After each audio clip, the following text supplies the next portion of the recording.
Soy Alejandro Bermúdez y quiero darles una vez más una bienvenida muy cordial a esta nueva edición de su programa Cara a Cara. Estoy aquí con el doctor Raad Salam Naaman porque, como saben ustedes, en pocas ocasiones en nuestro programa Cara a Cara, en los numerosos años en los que lo venimos realizando, hemos decidido hacer una especie de capítulo 2 o de segunda sección de un tema importante. Pero la semana pasada, como recordarán ustedes, abordamos con el doctor Raad, cristiano, caldeo, católico de Irak, que él personalmente y cuya familia ha sufrido las consecuencias de la persecución bárbara de los yihadistas musulmanes en la región del Medio Oriente, es al mismo tiempo un experto en el Islam, en el árabe clásico y en los textos fundamentales, especialmente el Corán. Y tuvimos en el programa pasado la ocasión de introducirnos en este mundo poco conocido de la historia, las doctrinas, los textos fundamentales que guían al Islam. Pero como esta se trata de una realidad bastante compleja, hemos decidido continuar con esta conversación para que el doctor Salam Naaman pueda informarnos mejor y con más claridad para que todos seamos capaces de entender mejor lo que el mundo entero está enfrentando en este fenómeno que parece reciente, pero que tiene una larga historia, como es el Islam y específicamente el yihadismo. Doctor Raad, gracias por estar de nuevo con nosotros. Muchas gracias, Alejandro. Un placer como siempre. Doctor, nosotros nos habíamos quedado en el programa pasado. Para aquellos que no los han visto, tienen que verlo. Está como siempre en YouTube. Ahí pueden encontrar la edición anterior.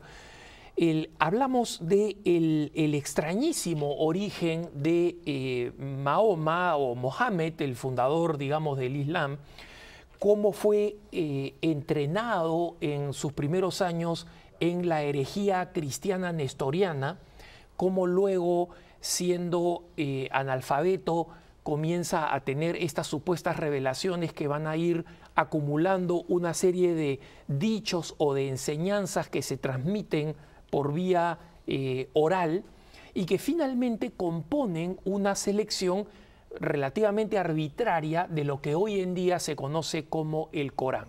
El libro sagrado de los musulmanes. El libro sagrado de los musulmanes. Y usted nos explicaba que hay una particularidad en el Corán, que aunque encontramos muchos textos o pasajes en las suras, digamos, o en los capítulos que hablan de la paz, de la fraternidad, de la convivencia con otras religiones, la manera de interpretar el Corán, que muy pocos conocen, es que en realidad aquellas suras o textos que son más recientes tachan o eliminan el valor de los textos precedentes y que lamentablemente pocos saben que son los textos más violentos y más agresivos, los textos posteriores, y en consecuencia lo que cualquier musulmán devoto debería considerar como los textos que rigen sus propias opciones religiosas.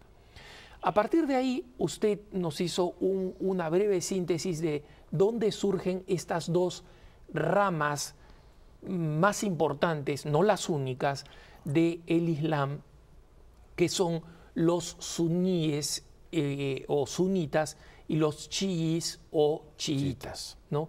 Podemos retomar desde ahí, desde estas dos grandes ramas islámicas, para seguir comprendiendo un poco mejor la naturaleza y la dinámica histórica del Islam. Bueno, pues como estuvimos hablando la vez anterior sobre el Corán para los musulmanes es palabra de Dios. Es las palabras directamente de la boca de Dios transmitida a Muhammad por medio del arcángel Gabriel. Por eso el Corán es indiscutible para los musulmanes, es una ley, es una forma de vivir. Además, el Islam en general para el musulmán no solamente es una fe,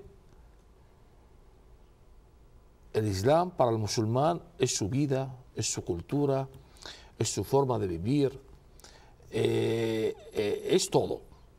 Le inculcan sus padres, su familia, le inculcan desde que nace un niño estas enseñanzas islámicas hasta que se crece con ellas. Entonces es su forma de vivir, es su cultura. Ahora bien, estuvimos hablando de los chiíes y los sunís. Actualmente en todo el mundo la gran mayoría de los musulmanes son los sunís, son el 85% sunís, y entre el 10 y el 13% son chiíes, la gran mayoría son sunís.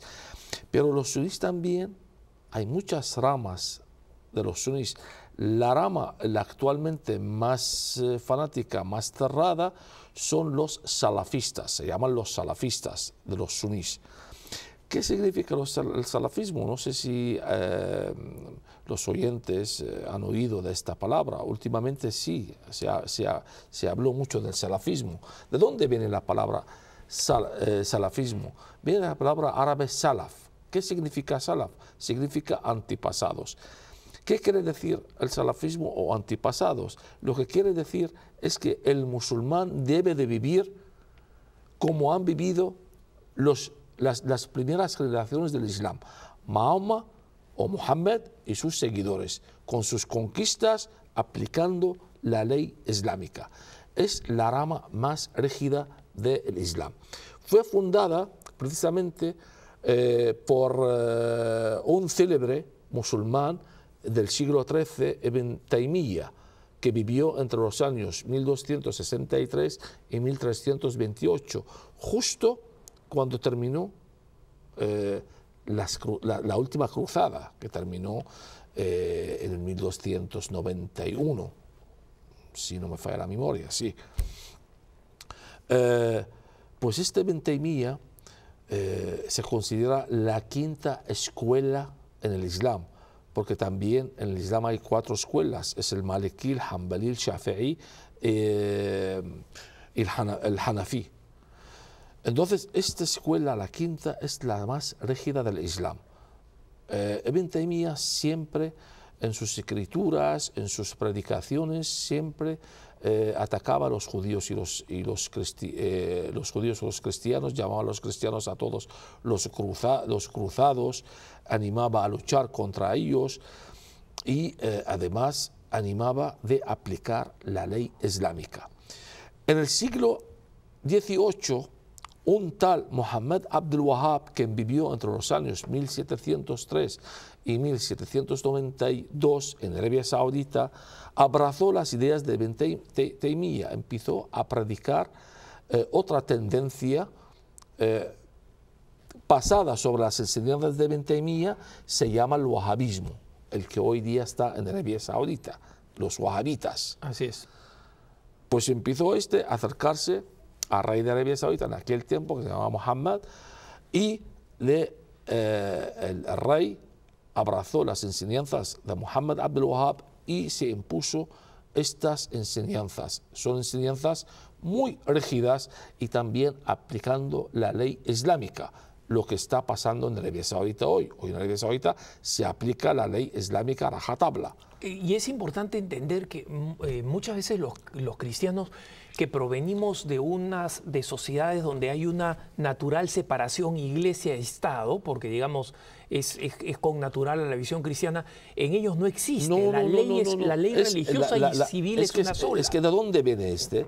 Este es el origen, viene de Mahoma. Mahoma era un jefe de Estado y un jefe político. De hecho, la religión y Estado en el Islam van juntos, nunca van separados. Por eso es que no hay democracia en el Islam. No se puede haber una democracia. Mientras que imponer la ley islámica, entonces las otras minorías están perdidas.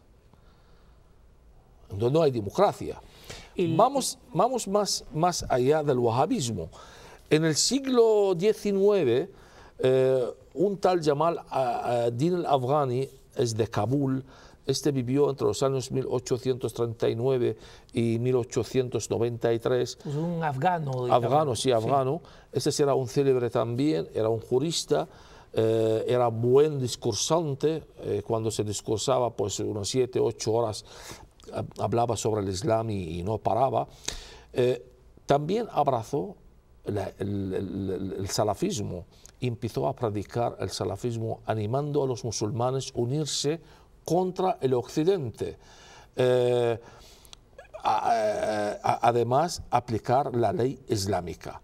Empezó a predicar sus enseñanzas. Esto por eso le llaman el salafismo moderno, no moderado, porque no hay moderado, moderno, actual, contemporáneo. Fue a predicar en muchos sitios, Jamal ad-Din al-Afghani, hasta llegó hasta Egipto y se encontró con Muhammad Abda. Muhammad Abda vivió entre los años 1849 y 1905. Muhammad Abda era un jurista, bien conocedor del Corán. Enseguida empezó a predicar el salafismo en Egipto y se extendió el salafismo en aquel tiempo en Egipto. El brazo político del salafismo son los hermanos musulmanes. Todos hemos oído de los hermanos musulmanes en Egipto. Justo ahí empezó los hermanos musulmanes a mano de un célebre, se llama Hassan el-Banna. Hassan el-Banna vivió entre los años 1906 y 1949. Hassan el-Banna, con 8 años, le aceptaron en la Universidad del Azhar. Cuando tenía 8 años de edad. Y él empezó a formar su primera organización de los hermanos musulmanes y tuvo, con 16 años, ya tenía casi 2 millones de seguidores, los hermanos musulmanes. Y Hassan el-Banna fue asesinado en el año 1949. ¿Quién cogió la rienda después de Hassan el-Banna? Su amigo, su brazo derecho, Sayyid Qutb. Sayyid Qutb también nació en el año 1906 y Sayyid Qutb en su juventud vino a estudiar en Estados Unidos, pero volvió a Egipto insultando a todo el occidente y diciendo fue a estudiar a la Universidad de Colorado, donde yo vivo, en Estados ¿sí? Así es, ahí pues, donde se contaminó Cuando volvió a Egipto empezó a insultar todo el occidente y decía que hay que proteger a los musulmanes del occidente, porque los occidentales están viviendo en el pecado. Todos un demonio, todos son infieles. Y ahí empezó el radicalismo islámico. El año 1948 asesinaron los hermanos musulmanes asesinaron el primer ministro de Egipto en aquel tiempo, Nahas Pasha, o Pasha Nahas. Y luego en 1951 asesinaron también al rey Abdullah de Jordania en la mezquita de Jerusalén, en la gran mezquita de Jerusalén, adelante de su hijo Talat y su nieto, el próximo rey Hussein de Jordania. Y de ahí, cuando llegó al poder Nasser en el 56, prohibió la organización de los hermanos musulmanes y Sayyid Qutb fue detenido y fue juzgado y fue ejecutado en el año 1966. El brazo armado de los hermanos musulmanes son los grupos radicales islámicos, entre ellos Al-Qaeda. Al-Qaeda, Ansar al-Islam en el norte de Irak, el Nusra, que unió con Ansar al-Islam y formaron el Estado Islámico de Irak y Siria, Al-Shabaab en Somalia, Boko Haram en Nigeria, el grupo terrorista del Magreb en el norte de África. Todos estos grupos son el brazo armado de la tendencia de los hermanos musulmanes. O sea, los hermanos musulmanes son los grandes ideólogos de estas, del extremismo. Todos fueron Osama Bin Laden, Ayman el-Zawahiri, todos fueron discípulos de los hermanos musulmanes, o sea, vienen de este movimiento, pero el gran, digamos, la tendencia religiosa grande, el que está encima, son los salafistas y los wahabitas. Hay que hablar claro, el que están financiando todas estas células terroristas. Rad, una pregunta. Bueno, perdona, ¿no puedo? Sí, sí. No hemos hablado de la otra rama de los chiíes. También los chiíes tienen sus grupos terroristas, entre ellos Hezbollah. Claro, vamos a volver a ellos. Solo quería hacer un paso para atrás porque el argumento utilizado sistemáticamente por muchos de estos antioccidentales, que como sabes, cada vez que se refieren a una intervención de algún país occidental para tratar de proteger minorías, etcétera, vuelven a referirse a las cruzadas. En la mentalidad islámica, las cruzadas fueron una agresión injusta, imperialista, prepotente de Occidente. Y lamentablemente esa argumentación es una argumentación que ha impactado en muchos occidentales, en muchos cristianos, que efectivamente se avergüenzan de las cruzadas y creen que las cruzadas son una razón por la cual nosotros los cristianos tendríamos que avergonzarnos. ¿Puedes explicarnos un poco cuál fue el contexto histórico y qué fueron exactamente las cruzadas? Bueno, primero hay que analizar las cruzadas. ¿Quién fue el primer invasor de la Tierra Santa? ¿La Tierra Santa de quién es? La Tierra Santa era cristiana. Era primero judía, cristiana. Judía cristiana, tierra judía cristiana, primero judía y luego cristiana. Segundo, primero empezaron los musulmanes a invadir a esta tierra. En el 641, con el segundo califa ortodoxo, la primera invasión a Jerusalén. Y ahí construyó Omar su gran mezquita, la mezquita de Omar, encima del templo de Salomón.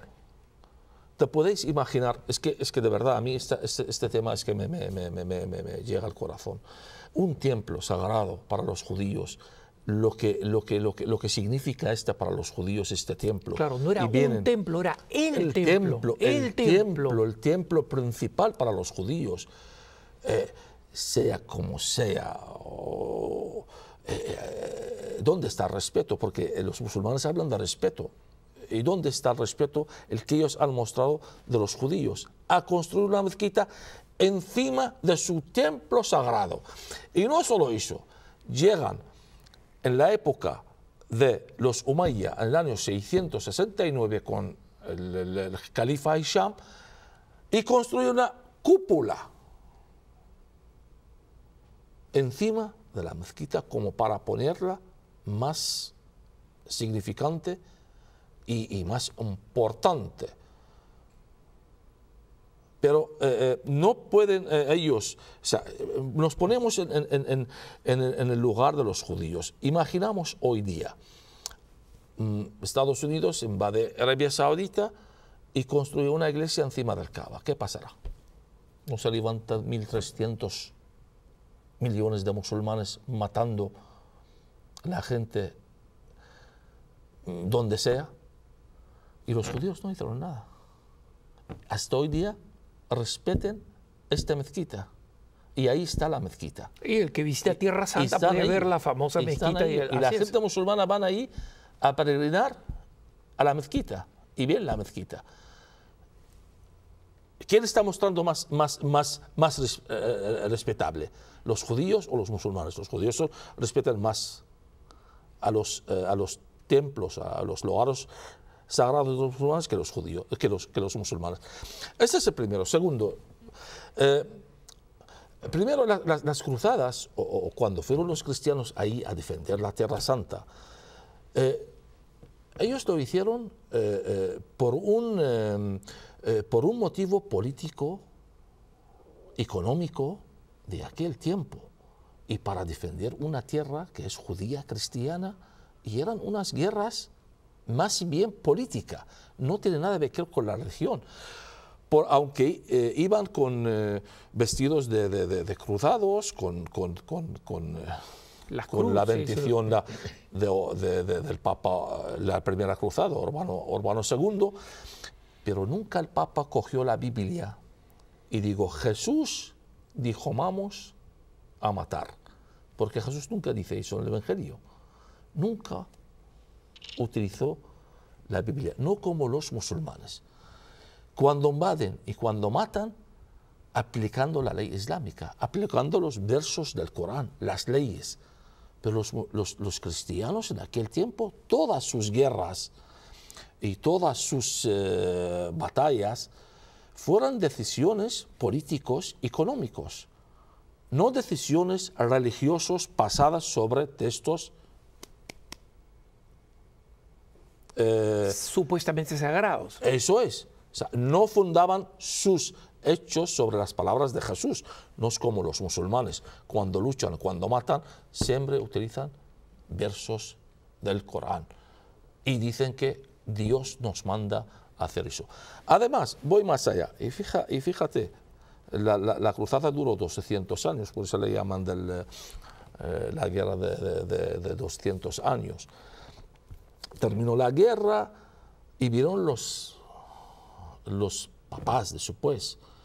¿Y cuántos papás pidieron perdón por ello? Con toda la humildad. Aunque no era una cosa justificada. Bueno, era un error de los dos, de los musulmanes y los cristianos. Tampoco era culpa de cristianos, y no era una culpa, era una guerra. Guerra, pues en aquel tiempo, pero sobre todo pidieron perdón. Por eso nosotros los cristianos sabemos pedir perdón. Tenemos la humildad de pedir perdón. Yo pregunto a los musulmanes, ¿cuántos musulmanes salieron del 11S a pedir perdón sobre el hecho? ¿O sobre el 11M de Madrid? ¿O del 7 de julio de Londres? Ninguno. Ahí, en Madrid, por ejemplo, donde yo vivo, preguntaban la gente musulmana si este hecho es malo o bueno. Se cae, nadie dice que es un hecho malo. Nadie condenó este hecho. Ningún musulmán condena este hecho. Pero nosotros sí tenemos la humildad de decir que hemos equivocado. Y no hemos equivocado. Pero esta es la humildad, una muestra de humildad. Por eso tampoco tenemos que tener la vergüenza de hablar de la cruzada, porque hay que analizar la cruzada. ¿Por qué ha ido? Por el motivo principal de esas cruzadas. Hay que ver esta tierra de quién es, porque todavía dicen los musulmanes, y están diciendo los árabes, que Palestina es nuestro. ¿Por qué es vuestro? Vosotros habéis llegado ahí en el 641. Esa es la primera invasión. Pero anteriormente, si justificamos anteriormente, otros musulmanes tienen un dato muy importante también histórico, porque algunos árabes dicen los filisteos que estaban allí eran de origen árabe. Y vamos a investigar los filisteos que son. Los filisteos son de raza jafita. Y los árabes dicen somos semitas, de raza de Ismael. ¿En qué quedamos? Sí, claro. De hecho, esos son estudios que yo he hecho mismo. Es que no hay sustento histórico para decir que ellos eran los filisteos, que son sucesores de los filisteos. No, o sea, porque el Islam es un fenómeno ideológico que, digamos, estalla en el mundo árabe, y antes del siglo VII simplemente no existían los musulmanes, y en consecuencia... No. Según los musulmanes, si volvemos a los orígenes de los árabes, ellos dicen somos descendientes de Ismael, el hijo de Abraham. Claro. Pero estaban ahí en la península arábica, no han llegado. O sea, llegaron ahí a Palestina. Los árabes, los originales de los árabes son de la península arábica, no tienen nada que ver con otras zonas. Son originales de la península arábica. Porque Ismael, según la traducción musulmana, Agar, la Biblia no dice eso. La Biblia dice Abraham llevó a Agar e Ismael al monte de Sinaí y ya está, y volvió. Pero los musulmanes dicen que no, Ismael se cruzó, se fue a la Meca y ahí pues se casó con una de ahí y se formó los ismaelitas. Y de ahí viene Mahoma, es la descendencia de Ismael.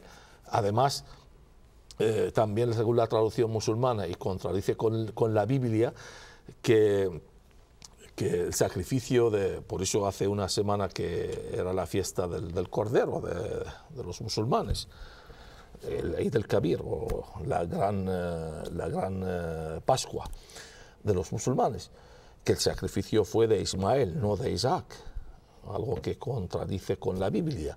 Otra cosa que dicen que también el Kaaba fue construida por el primer hombre en la tierra, Adán, y reconstruida por Abraham y su hijo Ismael, algo que no dice nada la Biblia, que Abraham se cruzó y se fue hasta la Meca. No hay ningunos datos ahí. O sea, son todos contradicciones. Y yo puedo extender muchísimo en este tema, pero los originales de los árabes son de la península arábica. Los árabes se reparten en dos grupos. Los árabes del norte, que se llaman los árabes nazaritas, o los ismaelitas, que son las descendientes de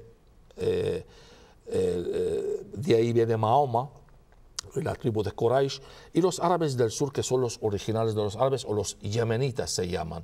Este sí se reconoce para ellos una historia, la historia de la reina de Saba, por ejemplo. Claro, se remonta al siglo IX a.C. Así es. Pues, y que la recogen las Sagradas Escrituras, ¿no? Eso es, de gran riqueza. Eso es el libro de Primero Reyes, el capítulo 1, cuando habla de al rey Salomón que visita a la reina de Saba. Y están todos en la península arábica, que no tiene nada que ver con la zona de Israel o de la zona de Palestina hoy día. Por eso es que no tiene nada que ver la cruzada con los... O sea, con vergonzarnos de la cruzada. No, hay que por eso yo siempre digo, el conocimiento es muy importante. Hay que estudiar y que hay que investigar bien antes de hablar de cualquier tema. Rat, tú recordarás el episodio de la famosa conferencia o discurso del Papa Benedicto en Regensburg, ¿no? Donde el Papa Benedicto hizo referencia a textos antiguos que hablaban de la naturaleza fundamentalmente violenta del Islam.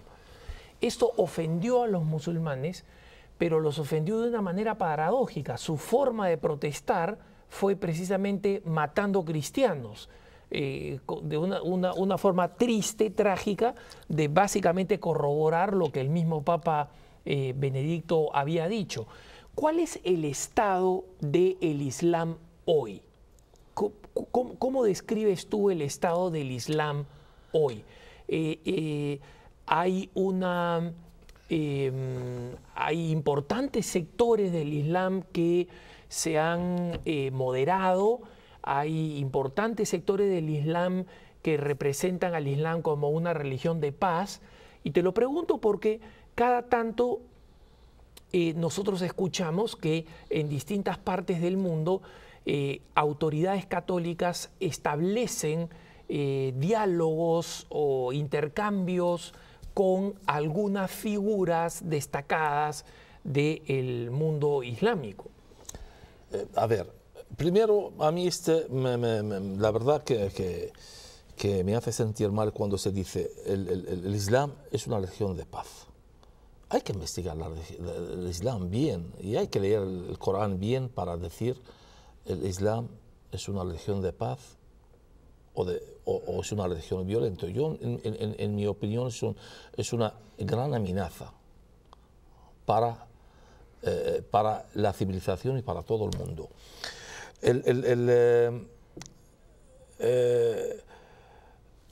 Tu pregunta es sobre los musulmanes que matan. Esa es la realidad del Islam. Esta es una muestra de que el Islam es violento. Yo no puedo, nadie puede criticar el Islam, pero sí ellos pueden criticarnos. Hay un montón de libros, un montón de escritos de autores musulmanes a lo largo de la historia. Han criticado la Biblia, han llamado que la Biblia es falso, han hablado de la Iglesia, han criticado a los cristianos y no pasa nada, y ahí están. Pero a nosotros, yo ahora estoy hablando contigo sobre el Islam y no te creas que yo soy un héroe, también tengo miedo, ¿eh? O sea, estoy hablando eso, pero tengo miedo, pero hay que decir la verdad, y por una vez por todo, pues alguien tiene que decir lo que es.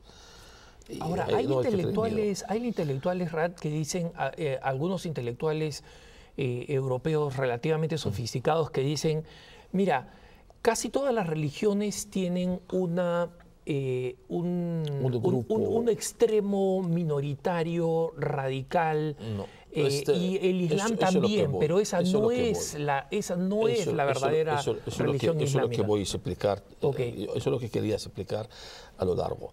Todos recordamos también la fatua contra Salman Rushdie, por ejemplo, por escribir los versos satánicos. Y él no dijo nada fuera del normal, porque eso está escrito en el Corán. Él solamente dijo que hay 3 textos en el Corán que son versos satánicos. Y es verdad que están aquí en el Corán. Ellos mismos dicen que son versos, todo el Corán son palabras de Dios, menos 3 textos. No vamos a entrar en detalle porque tampoco hay que explicar eso. Hay 3 textos que no son. Eso es lo que dijo. Y fíjate, sacaron una fatua contra él, querían matarle. Un pequeño y rapidísimo paréntesis. ¿Qué son los textos satánicos en el Corán? Porque es una curiosidad de un libro supuestamente sagrado. Pero es que ¿no? es un libro malísimo, malísimo, que yo he leído y la verdad que tampoco tiene gran importancia. Lo que pasa es que ellos mismos, los musulmanes, hicieron de Salman Rushdie un héroe, un gran, y vendió un montón de libros. Ellos le hicieron la propaganda y él no dijo nada fuera del normal. ¿Por qué? Porque pues Mahoma siempre predicaba a los seguidores de que hay que alejarse de los ídolos, no hay que adorar las imágenes. Rompió todas las imágenes, porque la época preislámica en la Meca se adoraban 360 imágenes. Por encima de todos había 3 imágenes muy importantes: el Lat, al-Izza y el Manat se llamaban. Entonces, cuando vino Muhammad, rompió todas estas imágenes y dijo, no hay que adorar las imágenes. Pues un día vino Muhammad y dijo, pues no, pues estas imágenes son buenos. Dijo estos 3 versículos, son, si quieres te puedes también leer, la sura 53, al 19 al 20. Estos son los versículos. Esto. Y dijo, pues estos 3 versículos, 19, el 19, 20 y 21, pues no son malos estos ídolos. ¿Cómo es que adoráis a Lat, a Uzza y a Manat, nombre de 3 ídolos de los árabes paganos? Preferís para vosotros los hijos varones y atribuís a Alá hijas mujeres, pues los idólatras creían que los ángeles eran hijos de Alá. Ciertamente ello es una pretensión injusta. Estos 3 ídolos son solo nombres que vosotros y vuestros padres habéis inventado, y Alá no os dio autoridad alguna para ello. Ciertamente estos idólatras siguen solo suposiciones impulsados por sus propias pasiones. Pues estos aquí dijo aquí, pues bueno, pues estos 3 ídolos. Pero se fue y luego todos los seguidores dijo, pero bueno, vamos a ver, ¿qué hacemos ahora? ¿Estos son buenos? ¿Son malos? Claro, dijiste primero que no podíamos adorar ningún ídolo, ahora dices que estos 3 están ok. Está bien, no está. Y Muhammad dijo, anda, me han colado. Satanás me ha colado. Como Satanás es poderoso, Te recordamos del tema de la serpiente, cuando cambió su imagen a la serpiente, engañó a Adán y Eva, pues aquí lo mismo, cambió su voz por la voz del arcángel Gabriel y me dio estos 3 versículos. Me engañó. Me engañó. Y estos son versos de Satanás, no versos de Dios. Y eso es lo que dijo Salman Rushdie. O sea, ellos lo dicen, y cuando uno repite lo que ellos dicen, le tachan de apóstata. Pero bueno, eso se muestra de que el Islam, los propios musulmanes no conocen su religión, no tienen ni idea de su religión, y además comportan de una forma violenta con la gente, el que, bueno, pues el que tiene derecho, estamos en un estado o un mundo libre, y la podemos expresar cada uno su conocimiento, su idea. Yo ahora estoy hablando contigo libremente, pero no te creas que estoy hablando libremente con gusto, ¿no? Yo estoy compartiendo mis conocimientos que yo conozco. Pero qué bien que algún musulmán dice, bueno, no estás en la correcta, quiero debatirte y todo lo que estás diciendo es malo, pero de una forma pacífica. Y eso es lo que nosotros, por ejemplo, los cristianos, un protestante, un ortodoxo, un católico, se sientan los 3 y se hablan, se discuten, pero no se llega a nada más. Pero con el musulmán no. Con las críticas ellos matan, y eso es una muestra de que es una religión violenta. Aparte, estos grupos del que estamos hablando, de grupos radicales islámicos, no son grupos radicales islámicos, son musulmanes que están aplicando la ley islámica. ISIS, la decapitación de los hombres cuando cortan los cuellos, esto viene en el Corán, y Mahoma lo hizo. Lo hizo cuando conquistó las tribus judías. Y dice en la historia, Mohammed participó en 88 batallas y guerras. Es lo que estuvimos hablando el programa anterior, investigando el fundador. ¿Cómo un fundador, un profeta, lucha y mata y se llama profeta? Bien distinto de Jesús, que no participó en ninguna batalla, y todo lo contrario. Al contrario, ¿no? le dijo a Pedro, guarda la espada. Y curó el soldado romano. Y él se iba a la pasión. Iba a la cruz como un maldito. Y eso lo que voy. Estos grupos radicales islámicos aplican lo que dice el Corán mismo. Mira, hay un texto en la sura que lleva el nombre de Mahoma, la sura 47, lleva el nombre de Mahoma, se llama Surat Muhammad. El versículo 4, me gustaría que lo lees para que veas que los musulmanes están aplicando estos grupos. Y dices, cuando cortan la cabeza, hay que es una ley aquí, el infierno hay que cortarle la cabeza. El 4. La sura 47, el versículo 4. Cuando os enfrentéis a los incrédulos, matadles hasta que les sometáis y entonces apresadles. Luego, si queréis, liberadles o pedidles un rescate. Sabed que esto es para que cese la guerra, y que si Alá hubiese querido, os habría concedido el triunfo sobre ellos sin enfrentamientos. Pero quiso poneros a prueba con la guerra, y a quien caiga en la batalla por la causa de Alá, Él no dejará de recompensar ninguna de sus obras. Mira, esta traducción no es correcta. La voy a leer en árabe, y si hay algún árabe que está escuchando, فإذا لقيتم الذين كفروا فضرب الرقاب. ضرب الرقاب, ¿qué es? Riqab es la nuca. ضرب الرقاب, pegar en la nuca. حتى إذا أثخنتموهم, hasta que les cortas el cuello. Esa es la traducción real. Fíjate cómo ellos, en general, decoran el... Y hay otro texto, también habla de decapitación, es la sura 8, el versículo 12. Yo quiero mostrar estos hechos de esta barbaridad que hacen mira. 12. Y cuando tu Señor le dijo a los ángeles, yo estoy con vosotros, inspiradle valor a los creyentes, que ciertamente yo infundiré terror en los corazones de los incrédulos. Golpeadle con vuestras espadas sus cuellos y cortadle los dedos. Buena lección de caridad. Entonces, estamos leyendo el Corán, hermanos. Estamos leyendo el Corán. Y estamos leyendo incluso una traducción relativamente moderada o suavizada, pero como tiene el árabe al costado, y Rad domina el árabe, entonces puede corroborar o corregir sobre el original, ¿no? Entonces, cuando uno se dice, estos son unos grupos, no tiene nada que ver con el Islam, esta es una mentira. Estos son grupos islámicos, están aplicando el Islam.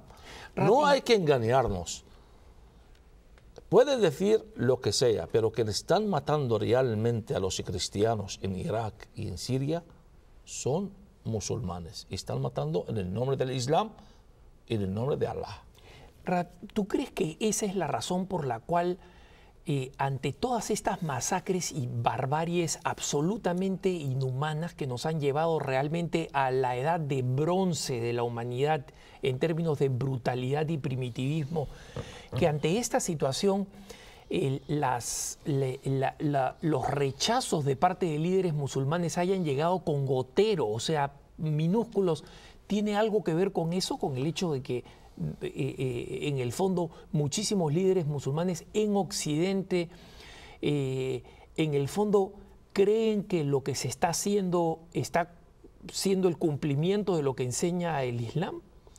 Mira, los musulmanes, aunque el que no participan en estos hechos bárbaros, en este yihad, de corazón están con ellos, porque son sus hermanos en la fe, son sus hermanos musulmanes. Entonces, ellos le apoyan de corazón, aunque no participan con ellos en la matanza, pero de corazón sí. Y la gran mayoría de los líderes religiosos, del Islam, la gran mayoría están apoyando el Estado Islámico de Irak y Siria. El que no apoya estos son los gobernantes, a lo mejor que sí, porque tienen miedo por su puesto, por su poder. Porque saben que si efectivamente hay un califa, ellos van a tener que caer bajo el... Claro, bajo el califa este. Y tienen miedo por su poder y su Estado en el poder. Rad, ¿qué debe hacer Occidente en esto? Y cuando hablamos de Occidente, hablemos específicamente de naciones como Estados Unidos, hablemos específicamente con naciones como Europa, que tienen la capacidad internacional, la capacidad diplomática, la fuerza económica e incluso la capacidad militar para detener lo que se ha convertido en una auténtica masacre de cristianos. Y recordemos que el mismo Papa Francisco, que como nosotros sabemos en la misma tradición franciscana es un hombre que ama y desea la paz, clarísimamente en el retorno de su viaje de Corea dijo, es necesario detener esta acción, siendo la palabra clave detener, pero poner los medios necesarios para detener esta masacre de cristianos. Mira la diferencia entre nuestro líder religioso como hombre de paz, exigiendo la oración. No ha dicho que hay que formar un ejército para irnos por ellos, hay que matarlos, hay que frenarlos. Soltarles una bomba atómica, ni nada por el estilo. Fíjate, son sus hermanos, sus hijos, que están matando en Irak y Siria y que están muriendo. Y él sufre, estoy segurísimo que yo no creo que duerme por la noche por el sufrimiento pensando en sus hermanos cristianos, católicos en Irak que están muriendo y en Siria también. Pero él, ¿qué dijo?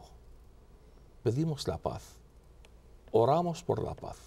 No dijo, hermanos católicos, cogéis la espada y vais por ellos a matarlos. Hay que hacer la cruzada, como algunos dicen. No, no, no. Dijo orar por la paz. Este es el verdadero cristiano. Esta es la iglesia. Es buscar el perdón y buscar formas de convivir en paz. Al contrario de los líderes religiosos. No, no, no, hay que ir por ellos, hay que matarlos, hay que ir. Ahora bien, tu pregunta por el Occidente, ¿qué tiene que hacer? Pues el Occidente está actuando muy tarde. Y se ha actuado muy tarde, ha dejado la cosa pasando.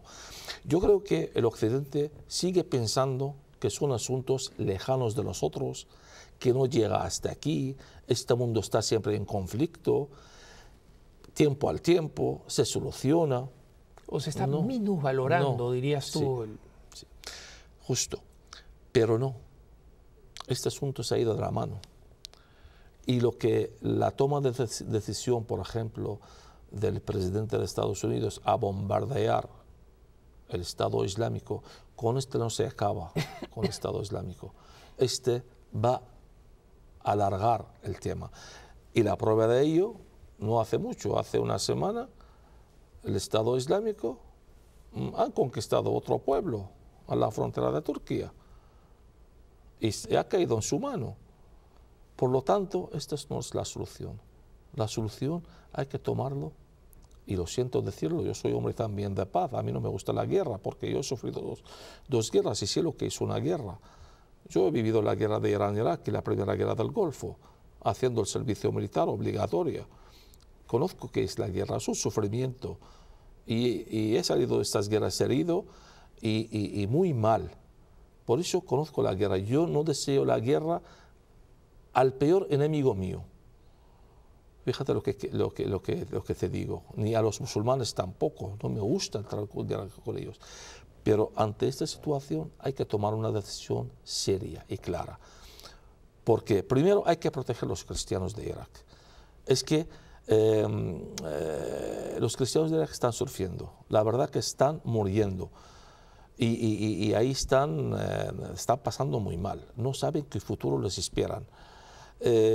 A mí me da pena de decir a mis hermanos, a mi comunidad cristiana, que salgan del país o os quedáis ahí para defender vuestra tierra, porque esa es nuestra tierra. Pero si salgan del país, nos perdimos en nuestra historia, nuestra cultura, nuestras raíces. Pero es que no hay más remedio, es que no pueden vivir ahí. Los cristianos ahí están muriendo. Y si vuelven ahí a vivir, ¿para cuándo? 5, 10 años, 15 años, y vuelven otra vez a masacrarlos. Y esto es una situación que no tiene fin. El Occidente quiere tomar una decisión seria. Hay que unirse la ONU, la OTAN, quien sea, y formar un ejército bien formado y entrar por tierra y echar de ahí los islamistas estos, el Estado Islámico, y imponer la paz. No digo poner, imponer la estabilidad y la paz. Porque poner la paz no se puede decir, hay que hacer la paz, porque con el Islam no se puede, no, obligarlos a poner la paz. Rad, si es que esto no sucede, y si es que ISIL continúa, el Estado Islámico continúa tomando el Levante, Irak, Siria, por ejemplo, y convierte estas naciones básicamente en sus propios dominios y en una plataforma a partir de la cual relanzar, digamos, la versión más agresiva del Islam. ¿Cuáles crees tú que serían las consecuencias? ¿Qué cosa sucede si es que Occidente no detiene la dinámica conquistadora de del Estado Islámico? La consecuencia que estamos viviendo ahora en muchos países occidentales, hay células ahora apoyando al Estado Islámico. Hay muchísima gente, hasta conversos occidentales, que están luchando ahí con el Estado Islámico. Hay gente que está preparando, hay células dentro del occidente, dentro de Europa, Estados Unidos, están preparando gente dentro, están organizando por dentro. Y esto es cada vez que tarda, hay más radicales se unen a este Estado Islámico. ¿Por qué? Porque cada vez que el Islam está más radical, está poniendo más fanático, están volviendo los islámicos pensando más en las conquistas en la época de Mahoma. No hay comparación. Alguien dice, bueno, pues es que el Islam antes no era así. Es verdad, en los años 50, 60, 70, el Islam en el mundo árabe no era así. Nosotros hemos estado ahí en Irak, había, pero no tanto. Es verdad que nos decían cosas, eso, pero no llegaba a matarnos. Pero, ¿por qué? Porque, repito, otra vez, porque había gobernantes, dictadores, políticas, laicos, encima de los radicales islámicos. Tenían todos estos grupos radicales islámicos sujetos, controlados. Eran dictadores fuertes. Eso es lo que hace falta, aunque, repito, quizás que el que me oye dice, jolín, políticamente no es correcto pero esa es la verdad. ¿Cuál es el carácter emblemático, simbólico? ¿Tiene algún símbolo dentro de la tradición islámica el hecho de que los guerreros de los terroristas del Estado Islámico vistan completamente de negro y lleven banderas negras con unas grafías en árabe? Este es el símbolo de la guerra, el símbolo del del luto en el Islam, el negro, por eso que van de luto, de morir o matar. Por eso es que el tema del Islam es muy complejo. Muy complejo, ¿por qué? Porque estás luchando con alguien que no tema por su vida. Uno que está dispuesto a morir, dispuesto a ir al paraíso. Un paraíso que además es muy distinto de la concepción cristiana del paraíso, ¿no? El paraíso en el Islam es una juerga total.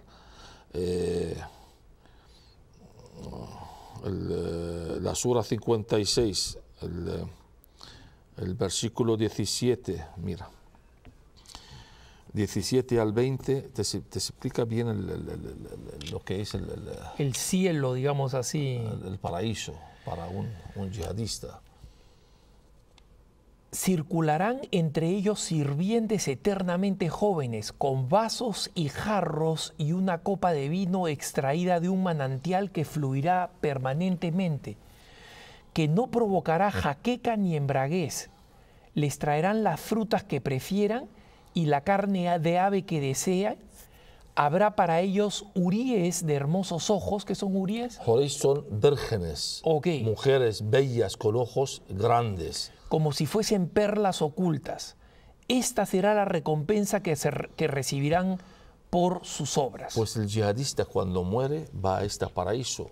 Según los intérpretes o los sabios musulmanes interpreta eso, dice, cada yihadista o cada mártir musulmán cuando va al cielo, ahí se encuentra una casa grande con 72 habitaciones. Cada habitación hay una hurí, una mujer bella con ojos grandes, virgen eternamente. Aunque se cuesta con ella, se vuelve virgen por la gracia de Dios. No solamente eso, hay más cosas en el paraíso. Fíjate, la Sura 47, que es la Sura Muhammad, que lleva el nombre de Mahoma. El versículo 15, Sura 47, el versículo 15.